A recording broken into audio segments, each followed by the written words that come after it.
Salut! Am primit zilele trecute o întrebare interesantă la unul dintre cursurile mele dedicate Office 365. Eram la secțiunea de Outlook Online și am fost întrebat următorul lucru. Alex, cum pot face să-mi setez semnătura în Outlook Online? În momentul în care o să creez un e-mail nou, aceasta să apară automat în partea de jos.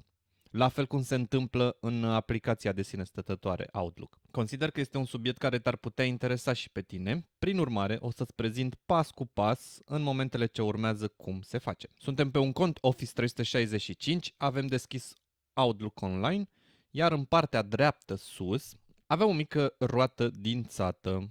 O să dăm click pe aceasta. Ni se va deschide o fereastră din zona de settings și ce va trebui să facem, mergem jos, în partea de jos și accesăm acest link, View All Outlook Settings, iar aici vom bifa de pe zona centrală Compose and Reply.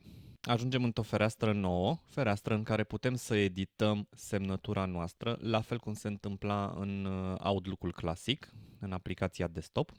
Nu avem nicio semnătură momentan, mergem în căsuța de editare nume semnătură, o să o numim Alex 2022. Vin cu copy-paste cu semnătura mea, poate este generată în Word, o am organizat acolo sau dintr-un cont mai vechi sau nu știu, o semnătură mai veche, venim cu ea copy-paste. Perfect, avem toate datele în acest moment în semnătură. Vrem mai mult de atât, putem să configurăm, avem posibilitatea de a aduce imagine, de a formata textul, sunt o grămadă de opțiuni, le verifici și tu în partea de jos. Cum să fie semnăturile, să selectăm modalitățile de integrare semnătură în e-mail-urile noastre, o să vedem că nu putem selecta momentan nimic, va trebui să salvăm mai întâi ceea ce am realizat. Am apăsat butonul Save din partea de jos, iar acum încercăm să vedem cum putem face acest lucru.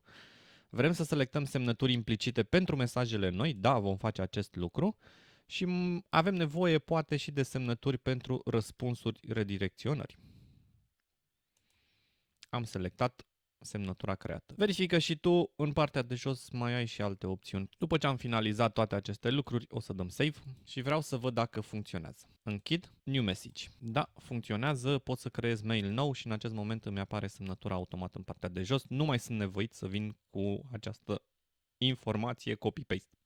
Mulțumesc pentru vizionare, sper să-ți fie utilă această informație. Lasă-mi în comentarii dacă consideri că te-a ajutat, iar până data viitoare îți doresc numai bine. Te salut!